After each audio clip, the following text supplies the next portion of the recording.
Bonjour à vous tous, donc aujourd'hui un petit tuto, donc je vais nettoyer ma vanne EGR ainsi que le Electrovan. Donc le but de la vanne EGR ou valve EGR, on peut appeler ça comme ça aussi. Donc l'objectif de la vanne EGR est de réduire les émissions polluantes de NOx, dont les NOx pour info c'est l'oxyde d'azote. Donc la définition c'est résulte la combinaison dans l'air à haute température de l'azote et de l'oxygène.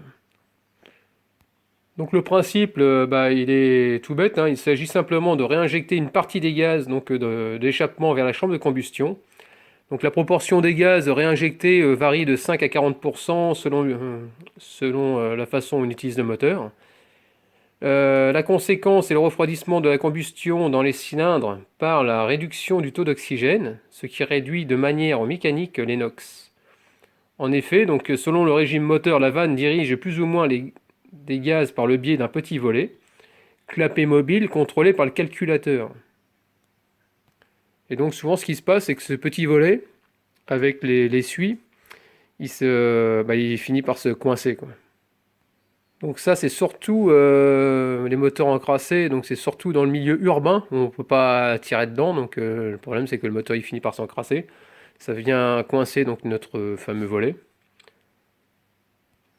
Donc en général il suffit juste de le nettoyer, mais ce qu'il y a c'est que quand on va en concession, en général, ils s'enquiquinent pas à le nettoyer, ils vous changent carrément toute la pièce. Et là, forcément, ça coûte un bras. Je crois que ça coûte dans les 500 euros facile. Sans la main d'œuvre, bien sûr. Juste la vanne, quoi.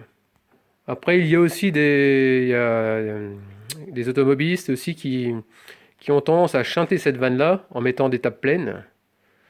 Mais en général, le calculateur, lui, il est prévu pour en faire fonctionner la vanne EGR. Donc si vous le chantez, ça peut peut-être faire sortir peut-être des défauts moteurs. Ça, je ne suis pas calé là-dessus. Mais il y a de fortes chances. Donc en général, il y a une seule vanne EGR, mais il peut y en avoir deux pour être bien complet. Donc il existe aussi des produits qu'on met, donc un qu'on met dans le gasoil pour nettoyer votre vanne EGR, et un autre en aérosol, je vais vous montrer, qu'on pulvérise à l'intérieur. Donc il faut quelqu'un qui appuie sur l'accélérateur et ensuite on pulvérise par un coup, parce que ça fait un drôle de bruit au niveau du moteur. Donc j'ai trouvé aussi également un circuit expliquant, donc là comme on peut voir, donc on a le filtre à air, la boîte d'air, donc il y a tout le circuit d'air là qui passe à travers un échangeur. Ensuite on arrive sur un boîtier papillon, la émission d'air qui arrive forcément dans les cylindres, c'est une tubulure collecteur d'admission, ça ressort en échappement. Là on peut constater qu'il y a une première vanne EGR qui réinjecte sur le circuit d'admission un peu d'air, qui sera refroidi par l'air froid. Ensuite, le turbo qui récupère des gaz d'échappement aussi également, passe dans l'échappement, le catalyseur, le FAP, une deuxième vanne qui arrive et qui réinjecte encore sur le circuit d'admission d'air. Voilà pour le petit circuit. Donc ce qu'il faut savoir, donc au niveau des symptômes d'une vanne EGR encrassée, donc ça peut varier, hein. La consommation peut augmenter suite à une moins bonne combustion. L'excès des gaz renvoyés dans le moteur peut provoquer des fumées importantes à l'échappement, car le mélange carburant devient trop riche, donc pauvre en air. Donc moi apparemment j'ai pas de fumée, mais ce que je vois c'est que ma consommation augmente depuis très longtemps. C'est-à-dire qu'au début je prenais chaque plein, je note le nombre de litres, le litre au 100. Ouais, je tournais des fois à 4 litres 5, voire 5 litres 1 sur grande route.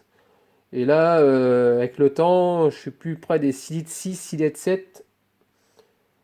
Parce qu'après, sur grande route, on consomme moins que sur les petits trajets.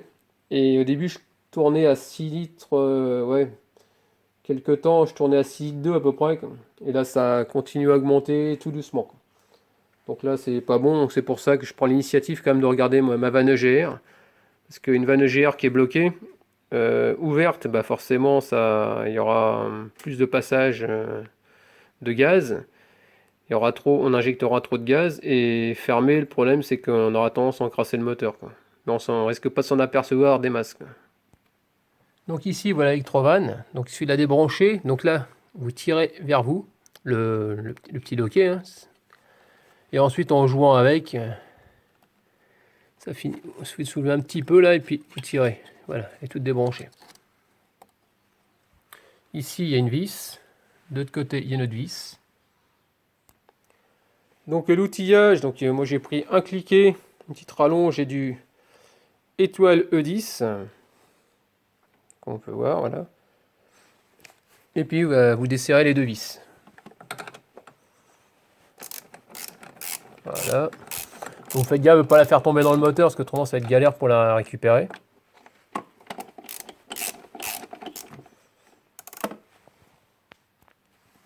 Donc ici j'ai enlevé, donc ici juste en bas, pareil c'est le même clé, hein, la petite vis de là. Là je vais en enlever une autre, donc j'ai dégrafé donc cette partie là. Et je vais bouger le support. Parce que pourquoi le support? Parce qu'il est, vous voyez, on peut pas le lever. Parce qu'il est embuté. Donc je vais le faire décaler un petit peu sur la droite. Ici j'ai tapoté sur le côté avec un chasse-goupille, comme ça. Tapoter un peu sur le dessus, histoire de décoller un petit peu la merde. Voilà. De façon à ce qu'il bouge. Voilà, vous voyez, ça bouge. Voilà. Donc là, je vais enlever cette vis-là. Donc là, on peut voir l'intérieur du collecteur. Bon, il n'a pas l'air d'être trop sale, apparemment. Donc là, je vais... par contre, la vanne est un petit peu encrassée quand même. Donc je vais quand même la nettoyer.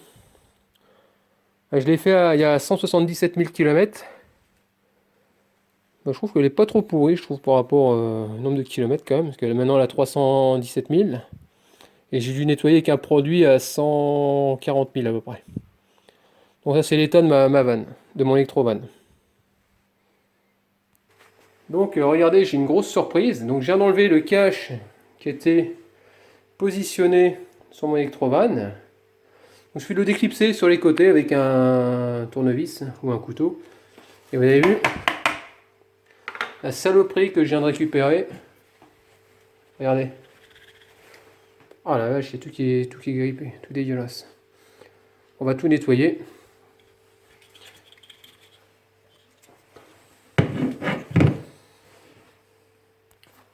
Donc voilà, donc j'ai passé un coup de brosse métallique, un coup de brosse à dents dessus.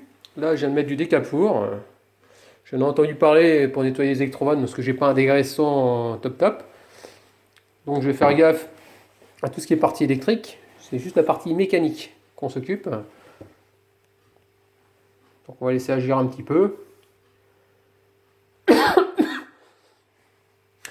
Donc là, comme vous pouvez voir, donc voilà, je vais actionner le petit volet, voilà. Donc il ne pouvait plus manœuvrer forcément avec toute la saloperie qu'il y avait dedans. Et regardez mon téton, il dépasse.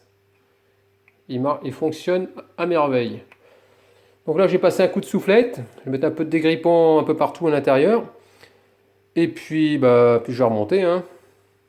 Et là on dirait qu'il y en a encore un peu dans le fond. Je vais essayer de mettre un petit tournevis. Voilà donc mon électrovan. Donc on peut voir qu'elle est nickel. Donc j'ai mis un petit peu de WD-40 dedans. Hein. Là comme on peut voir, le piston sort bien. Il n'y a pas de souci. Donc je vais remettre le cache. Je vais refaire l'inverse du démontage. Donc on va bien la remonter. Et après on va s'attaquer à la vanne UGR. Je vais démonter. Donc pour commencer, je vais prendre celle-là. Dévisser celle-là. Apparemment j'en ai une juste en dessous. Là où il y a mon doigt. Là. Hop. Cette galère. J'en ai deux apparemment qui sont pris sur la patte. Il va falloir que je dégage. Là ça pareil, ça n'a pas l'air d'être très accessible. Bon on va voir. Il y a un ressort apparemment à vue d'œil à dégager. La durite à faire sauter. Et puis moi je crois que c'est tout. C'est tout, mais je pense que je vais en chier un petit peu. Bon on va voir ça. Donc cette pièce là à dégager, parce qu'autrement on ne peut pas passer la clé. Donc là pour démonter cette pièce là, c'est du T40 mâle. Donc voilà, vous le desserrez tout simplement. Hein. Et vous l'enlevez.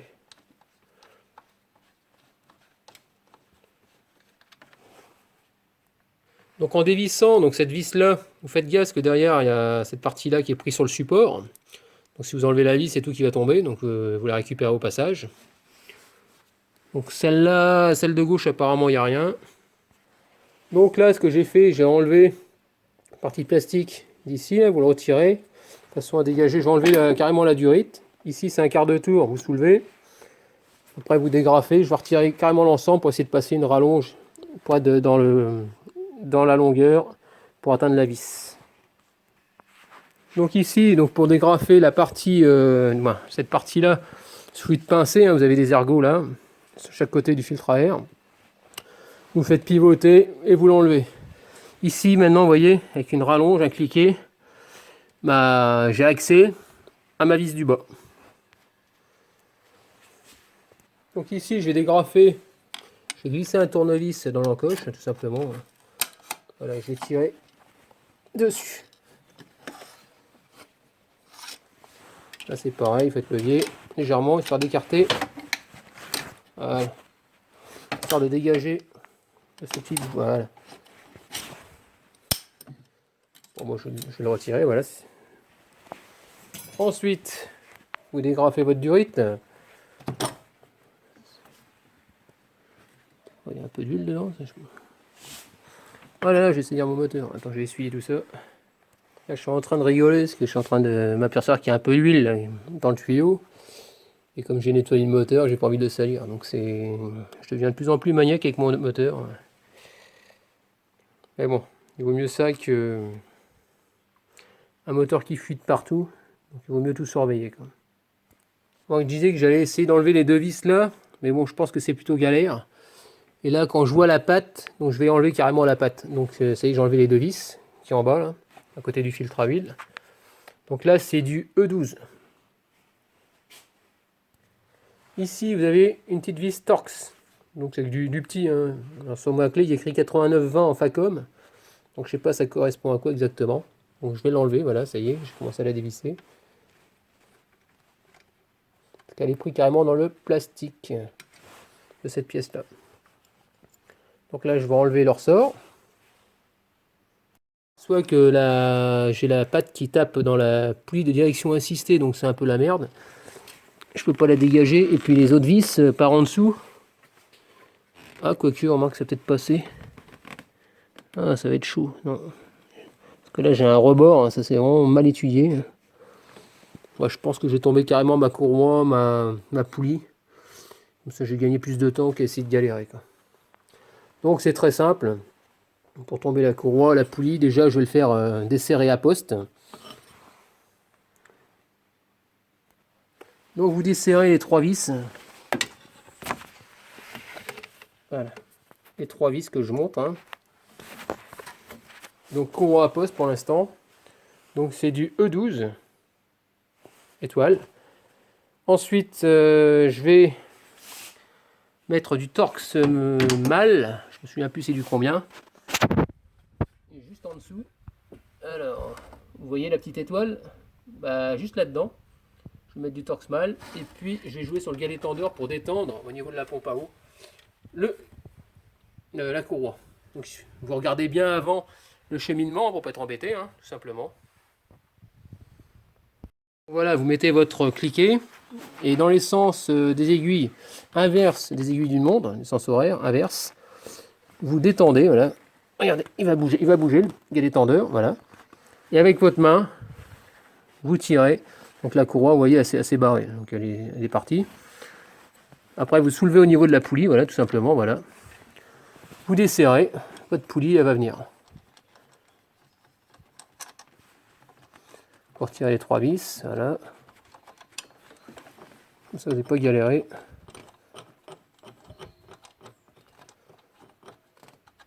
Voilà.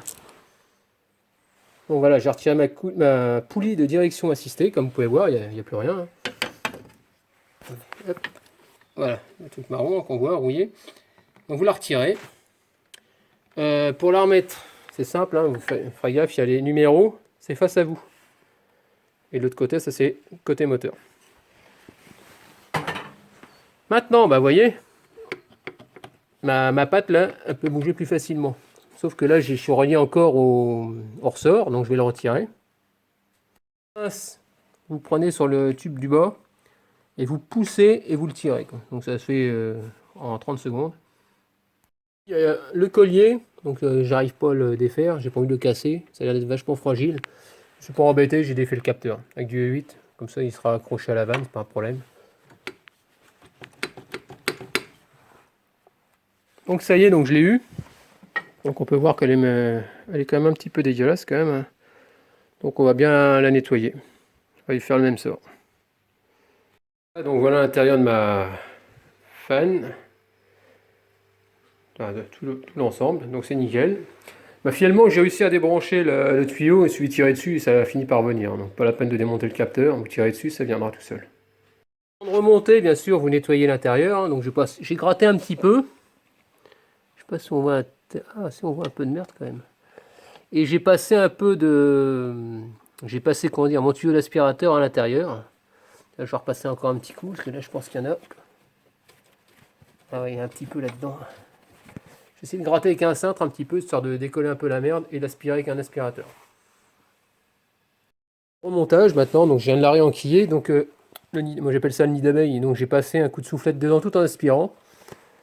En glissant l'aspirateur assez loin, quoi. Donc, voilà pour ça. Là, vous le renquillez correctement. Donc, je vais remettre mes 3 vis pour commencer. Le capteur.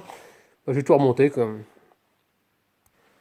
Donc, j'ai remonté mon capteur. Donc, j'ai mis mes 2 vis avec la clé E8. J'ai resserré pareil.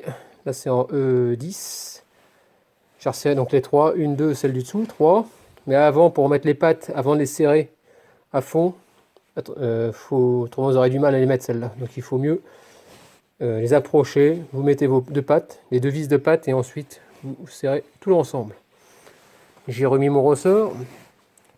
C'est facile, hein, parce qu'ici vous avez une petite encoche. Il suffit de le faire glisser dedans avec la pince à bec plat ou un peu tordu, ça passera. Ensuite vous venez clipser votre tuyau. Voilà. Qu'est-ce qu'il y a d'autre à faire? Là c'est bon. Bah là il me reste plus qu'à... Mais avant je vais nettoyer parce que c'est un peu dégueulasse là.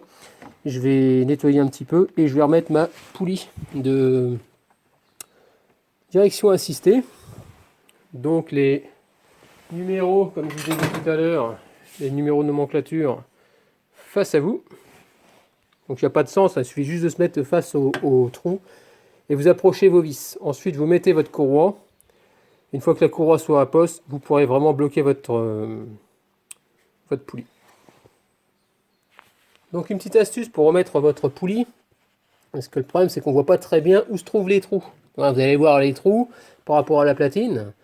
Donc il suffit d'approcher, vous glissez déjà une vis dans la poulie, en vous rapprochant et vous verrez, vous allez trouver le trou facilement. Et après, une fois qu'il y a une qui est mise, les autres tomberont obligatoirement en face. Voilà. Donc vous voyez, là ça tourne. Donc là il n'y a plus de jeu hein, pour l'instant. Donc là je vais remonter ma courroie.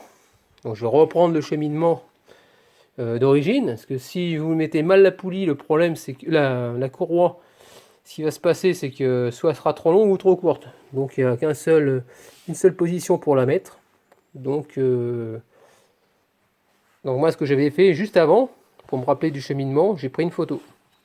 Comme ça, il suffit de re-regarder et de respecter, parce que votre courroie, pardon, elle est rainurée, quoi. Donc il faut bien la mettre pile poil, ici, par exemple, au niveau des rainures. Donc ici, l'extérieur, ça fait un peu comme une butée. Donc il ne faut pas qu'elle soit à cheval sur les deux. Donc je vous montrerai une fois qu'elle sera à poste. Courroie, donc c'est très simple. Donc vous la positionnez déjà. Donc vous voyez là, elle est dans les rainures. Ça c'est un galet enrouleur. Ensuite, ici, vous la positionnez pareil. Donc là il y a un peu de jeu, mais tout à l'heure quand je vais la remettre vraiment tendue, il faudra qu'elle soit comme ça. Ensuite, ici vous avez des poulies qui sont lisses. Donc forcément c'est le dos de la courroie qui passera dessus. Donc vous voyez là, elle va faire comme ça, les rainures au-dessus. Ensuite, donc on va faire dans l'ordre. On parle d'alternateur.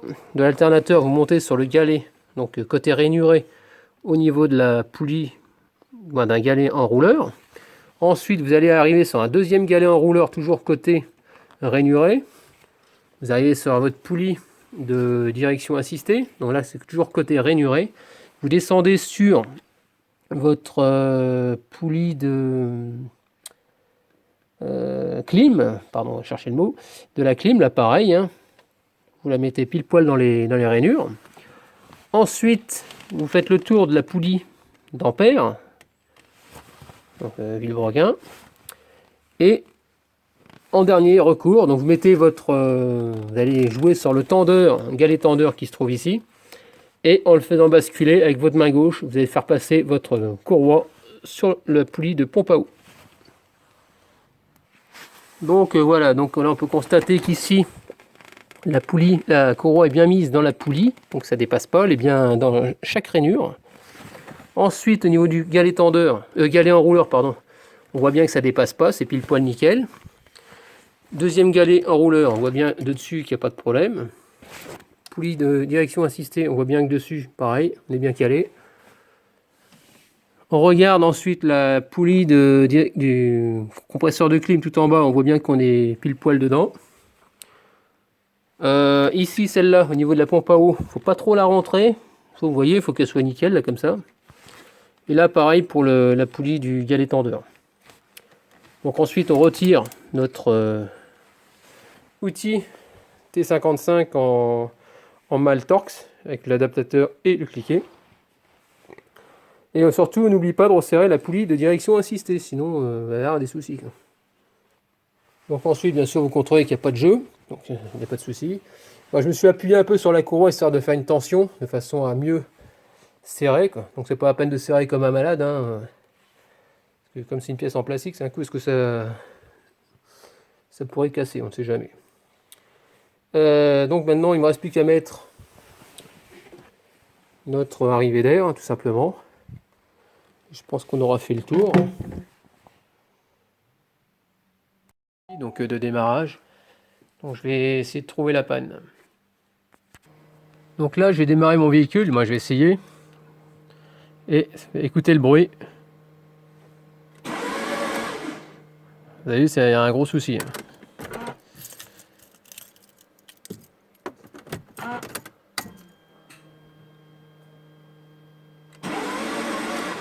Donc là, j'ai changé, j'ai pris la clé de secours, parce qu'apparemment, il parlait, des fois, ça peut être un problème de clé. Donc là, apparemment,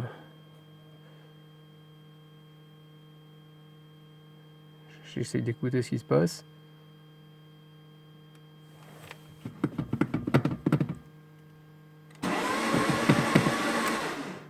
On a l'impression que ça accroche pas. Donc j'ai appelé Mercedes pour essayer de m'aiguiller un petit peu. Donc apparemment, ils m'ont dit de regarder ce que ça faisait. Pour eux, c'est pas un bruit de démarreur. Donc déjà pour commencer, donc j'ai vérifié donc ma poulie de Villebrequin, donc celle du bas. J'ai mis un coup de démarreur, je voulais regarder si elle était entraînée déjà pour commencer. Ensuite, j'ai enlevé le bouchon d'huile et j'ai regardé quelqu'un qui tourne la clé. Vous regardez dans le fond, voir si vous voyez l'arbre à cam qui tourne. Si vous ne voyez pas l'arbre à cam qui tourne, c'est que ça pue, c'est qu'il y a un problème de distribution. Donc là, apparemment, tout est entraîné, donc il n'y a pas de problème. Donc c'est pas un problème de distribution. Donc là, je ne vois pas ce qu'il peut y avoir d'autre. Donc j'ai touché donc la vanne EGR.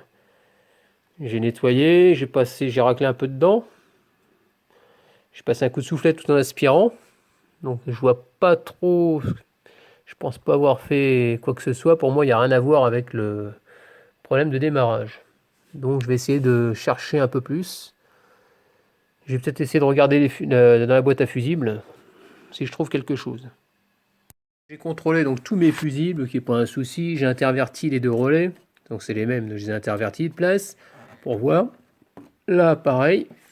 Donc apparemment, c'est pas ça. J'ai regardé dans les fusibles intérieurs côté à gauche du tableau de bord, c'est pas ça. J'essaie d'en parler aussi.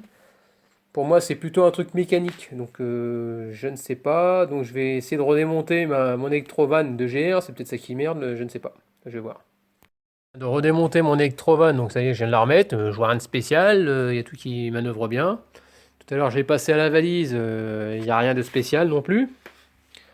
J'ai l'impression que c'est une panne qui est venue se rajouter, un truc qui n'était pas prévu, hein, et qui me fait croire que ça vient de l'EGR, mais pour moi ça vient pas de l'EGR, parce qu'il n'y a rien, c'est que du mécanique, hein. Donc cette partie-là, j'ai gratté un peu, j'ai ramassé la merde qu'il y avait dans le fond. Là-bas, j'ai tout nettoyé de façon à ce que la vanne puisse manœuvrer, mais c'est pas ça qui empêcherait de démarrer. Donc je ne sais pas. Donc là j'ai des relais que j'entends quand je démarre, quand j'essaye de démarrer. Mais pour moi, c'est un bruit de démarreur. Je sais pas pourquoi, mais Je viens de demander à Mercedes. Mercedes, pour eux, c'est pas le démarreur. Ce qui est bizarre, c'est que ça entraîne quand même la poulie. Ils cherchent quand même à essayer d'entraîner. Et justement, j'ai essayé plein de choses. Je ne vois pas pour l'instant. Donc ça m'enquiquine un peu, quoi. Mon problème de non démarrage. Tout redémonté, la vanne, la courroie, qu'on appelle ça, l'électrovanne. Là, je suis en train d'essayer de démonter tout cet ensemble-là. Parce que j'ai l'impression qu'il y a de la merde qui a coulé dans les tubulures, qui est passée à travers les tubulures. Et à mon avis, c'est en train de tout boucher. C'est-à-dire que, vous voyez, ça a une forme en forme de V. Donc, c'est-à-dire que ça descend et après, ça remonte. Donc, à mon avis, en soufflant, j'ai dû boucher partiellement les tubulures qui sont à l'intérieur. Et ça fait qu'ici, donc vous pouvez voir, il y a 4 collecteurs qui sont en dessous. Donc voilà. Donc là, je suis embêté parce que j'arrive pas à tout retirer. Donc nous avons, comment dire, déjà un premier support à dégager. Donc ce support-là, là vous avez le capteur, hein, donc il y a des vis un peu de partout. Ensuite, vous avez, alors c'est des vis, vous voyez, il y en a un peu partout, il y en a 4, il y en a 4 en haut, des très longues, il y en a une ici, une là-bas, une au centre, une à l'extrémité, et ensuite il y a en dessous, alors, il y en a encore une là-bas, donc celle-là elle est accessible. Donc il faut bouger donc le bocal de la direction assistée, il faut bouger le filtre à gasoil, ensuite donc entre chaque alvéole, donc ici là vous voyez, là où il y a mon doigt, il faut écarter avec une pince, un aimant, retirer ce qu'il y a une vis encore dedans. Et là je suis emmerdé avec la dernière, embêté pardon, qui se trouve au niveau de la jauge. Là j'ai un câble électrique et elle est dedans. Donc pour arriver à passer le cliquet, tout l'ensemble, c'est pas évident. Donc je pensais, donc j'ai enlevé la tubulure de la tuyauterie d'injecteur, pensant arriver en enlevant avoir plus de jeu sur qu'on appelle ça, le câble électrique, que je ne vois pas où il est branché exactement.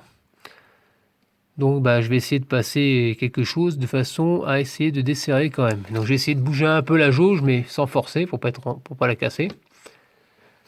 Donc c'est assez galère, quoi. En train de me prendre la tête. Donc là pour toujours la même vis qui se trouve carrément derrière tout en bas là, tout en bas et en dessous. Je sais pas si on l'aperçoit, elle est dans le trou. Attendez, je vais essayer de vous montrer. Donc là, vous voyez mon truc là, mais carrément par en dessous. Donc il faut l'attaquer entre la jauge et là.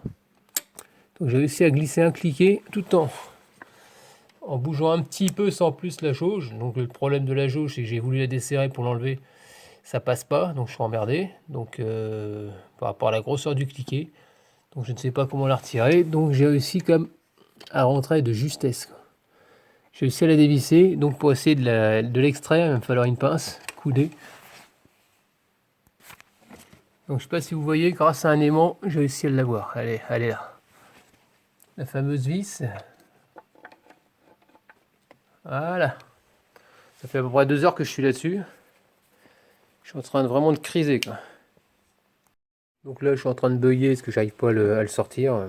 Donc, parce que le problème, c'est que ça tape ici. J'arrive pas à desserrer le collecteur. Donc, je sais pas comment faire. Mais donc, j'ai réussi du moins à dégrafer à ce niveau-là. Du moins, en tirant dessus, j'ai réussi à dégrafer. Et j'ai pu voir qu'au niveau des cylindres derrière, au niveau de mon doigt, au niveau du moteur, du moins, il n'y a pas. Ça n'a pas l'air d'être bouché du tout. Par contre, j'ai fait une découverte sur le côté, ici. Donc ici, il y a un petit téton, juste sur le côté. Et on dirait que ça sert comme une pompe à vide pour amorcer quelque chose. Donc je ne sais pas si c'est lié parce que je sais qu'il y a une pompe à vide d'après ce que j'ai pu comprendre dans la vanne EGR. Donc je ne sais pas. Donc je pense que je vais remonter quand même mon nid d'abeilles. Ça sert à rien que j'aille plus loin. Je me suis fait bien chier d'ailleurs. Parce que quand je regarde dedans, à l'intérieur, ce qu'on peut voir, c'est qu'il y a des alvéoles. Et de toute façon, même s'il y avait de la merde, ça tomberait quand même dans les tubulures.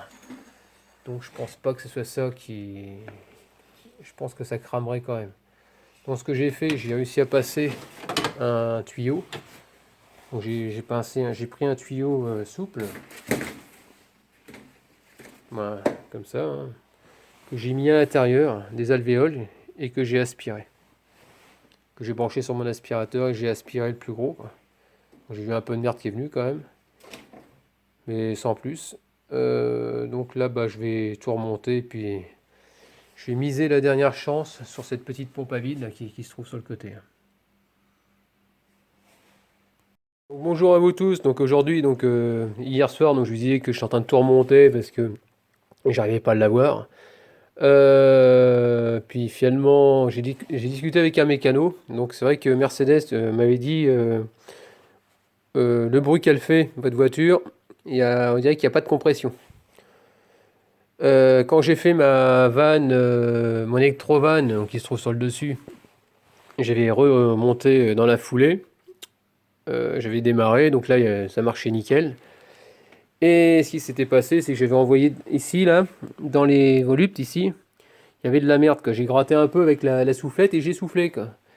Et ce qui a dû se passer, c'est que la merde est passée carrément dans le collecteur et a dû sûrement me boucher au niveau d'une soupape.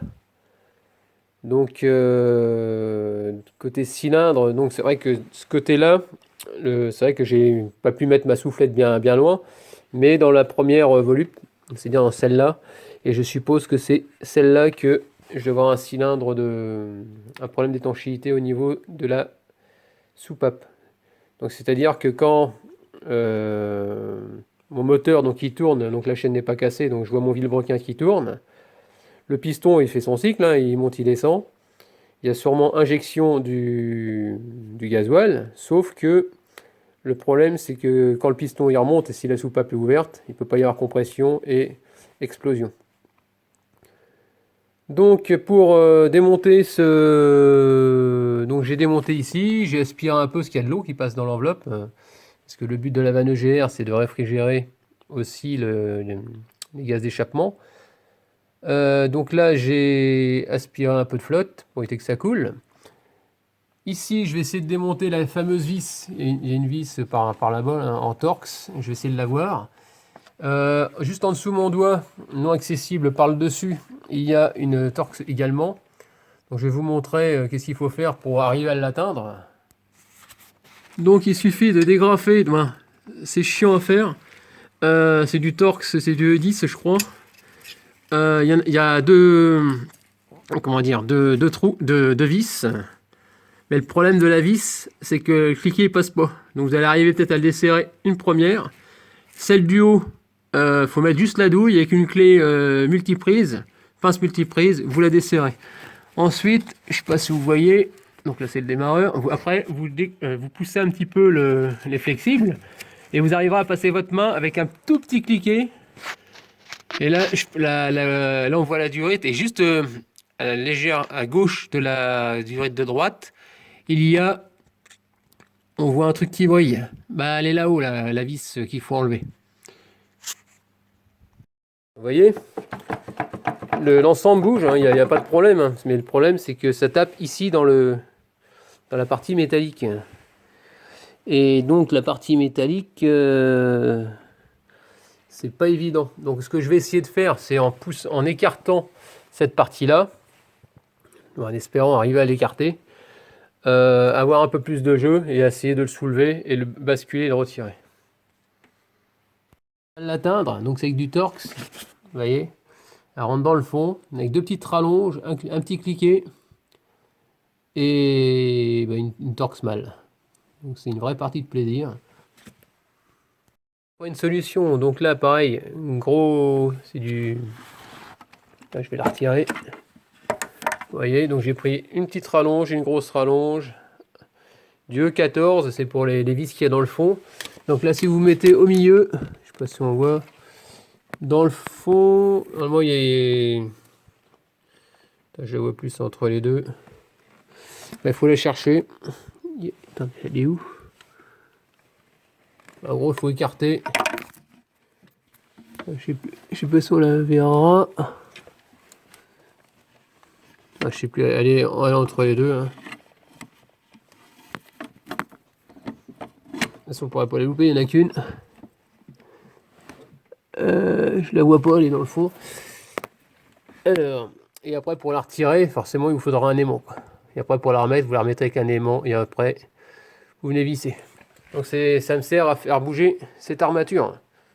Donc si cette armature là, j'arrive à la glisser un petit peu vers moi, je pense que je devrais arriver à avoir ce bloc. Clé, on passe dans la dernière alvéole ici et l'avant-dernière, là où il y a mon doigt, on doit pouvoir l'apercevoir. Je sais pas si vous la voyez, j'essaie d'agrandir. Alors... Attendez, elle est où?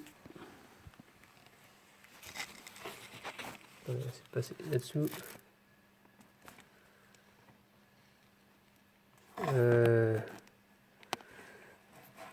C'est trop bête parce que je la vois pas. Attendez, je recule un peu. Alors regardez, on la voit, on voit ma clé à travers l'alvéole et de loin. Donc c'est une galère pour avoir. Hein. On peut voir déjà, là il bouge pas mal. Mais il tient encore. Donc je vais regarder si derrière, en dessous, cette pièce-là, il n'y a pas encore une vis de cachet. Je suppose qu'il doit y en avoir une, parce qu'il y en avait déjà deux en haut. Donc forcément, pour équilibrer, il doit y en avoir deux en bas, forcément. Là, ici, après, vous écartez un petit peu. Ça vous donne un peu plus de marge. Après, on sera obligé de défaire les durées de gasoil. Parce que là, ça passe en plein milieu avant mon kikiné. Et puis voilà, quoi. Donc ça, c'est quasiment certain. Regardez, donc par en dessous, donc forcément, ça le fait pas. On voit rien. Donc ça va être assez chiant à faire parce que le problème c'est qu'il y a le démarreur, la boîte de vitesse qui gêne, et puis forcément c'est pas accessible, et puis on voit rien quoi. Ah putain, c'est pas possible ça. Excusez-moi pour le gros mot. Donc on va essayer de trouver une solution. 3 heures que je suis toujours dessus. Donc là j'ai toujours enlevé la rampe, donc je vais la soulever, hein, pas la soulever. Je vais enlever des pièces dans le moteur, voilà, encore. Je fais que ça. J'essaye de gagner un peu plus de place. Bon, là, ça bouge un peu plus. Mais ça fait chier, quoi. Ça bloque toujours sur cette partie en alu. Le problème, c'est qu'ici, donc je vous ai dit, il y a une vis. Il y a une vis, comment dire, carrément à l'extrémité. Mais il y a aussi une vis tout en bas. Tout en bas, côté gauche. Et forcément, pour passer, on peut pas. Et côté habitacle, tout en bas, c'est une platine de 4. Donc forcément, c'est un peu la misère. Donc voilà, j'ai trouvé un tuto photo pour démonter donc le fameux boîtier collecteur d'admission donc qu'on voit ici. J'ai oublié, parce que moi j'ai tout démonté pareil que lui, sauf que j'ai oublié de sortir cette pièce-là. C'est le genre de pipe de réfrigération d'eau avec un gros collecteur. Donc il faut la défaire, donc il faut vidanger une partie du liquide de refroidissement. Et ensuite, une fois qu'elle est retirée, vous pourrez la basculer dans l'autre sens. Et moi, je voulais la faire sortir. Comment dire, du bas vers le haut, mais dans le même sens, quoi. Et non, il faut la faire basculer sur le côté droit. Parce que c'est vrai que sur le côté, on a une espèce de pièce en aluminium, du moins assez fragile, là où vient se poser le capteur, l'électrovanne de l'EGR. Et donc effectivement, c'est vrai qu'il a tendance à taper là-dedans, donc on peut pas faire bouger, mais par contre on peut le faire pivoter comme il a fait, hein, en démontant cette pipe, chose que je n'ai pas fait. Et ça fait qu'après ça passe au-dessus du filtre à huile, effectivement, là on pourrait le sortir, quoi. Et j'ai vu cette pièce-là, mais ça m'a pas plus que ça titillé l'esprit, quoi. Donc pour le retirer, dans ce cas-là, il faudra faire cette manipulation, quoi. Je suis en train de remonter toute la voiture parce que finalement j'y arrive pas. J'ai pas réussi à le sortir vraiment. J'ai réussi juste à le décoller. Donc j'ai réussi à protéger un petit peu en essayant d'aspirer en mettant un tuyau souple dedans. J'ai passé de loin un coup de soufflette par-dessus, sans viser bien sûr la... Comment on appelle ça bah, les cylindres, hein, c'était pas le but du jeu. Donc j'ai essayé de diriger plutôt la merde plus vers l'intérieur de ce truc-là, du collecteur, de façon à pouvoir aspirer derrière. J'ai pas trouvé qu'il était si sale que ça apparemment. Donc par rapport au manque de compression, donc j'ai un gros doute. Donc je pense que c'est... On va réessayer. Je vais essayer de virer donc à la main par la poulie du vilebrequin tout à l'heure, histoire de faire changer l'ordre d'allumage. Et puis on verra bien, quoi. Là, ce que je vais faire, donc pour remettre donc votre collecteur en place, c'est super chiant, surtout pour les deux vis qui sont au fond, hein. Je me suis pris la tête comme c'est pas permis. Euh, L'idéal, vous voyez, c'est un aimant. À chaque fois, qu'on appelle ça, la vis tombe à chaque fois dans le trou. Dans un trou, à chaque fois, on passe du temps à rechercher dans le moteur. Ça m'a bien gonflé. Ensuite, une petite astuce. Donc, dans le fond, donc là, c'est bon, je viens de le serrer. Donc, ça, c'est OK.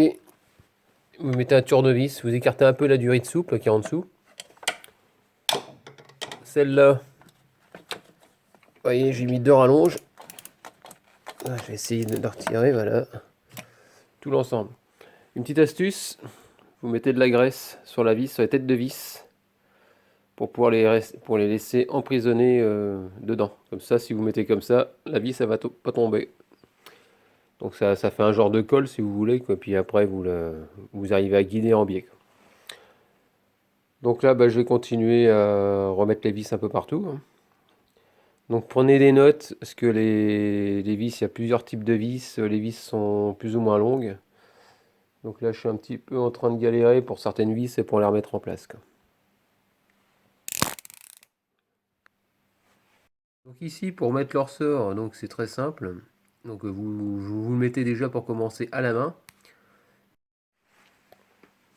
Donc vous allez attraper donc le bas du ressort donc avec une rallonge et une petite douille. Vous allez attraper le bas du ressort et puis vous allez le positionner. Vous allez forcer et puis le positionner à son emplacement. Vous voyez comme ceci, donc à l'aide de ma rallonge, mon cliquet. Et je vais venir le crocheter. Donc je vais appuyer et tout en écartant. Et voilà. Ça y est, il est crocheté. Ça y est. Hop. Voilà, 30 secondes. Et votre ressort est tendu. Donc ça y est, le moteur est remonté. Donc après une nuit blanche. Donc voilà. Donc là, je l'ai viré à la main parce que j'ai toujours mon problème de compression. Donc je l'ai mis, j'ai vérifié apparemment, j'ai la compression quand même parce que apparemment j'ai du mal. Donc là, je vais essayer de démarrer, on va bien voir, hein, ce que ça fait.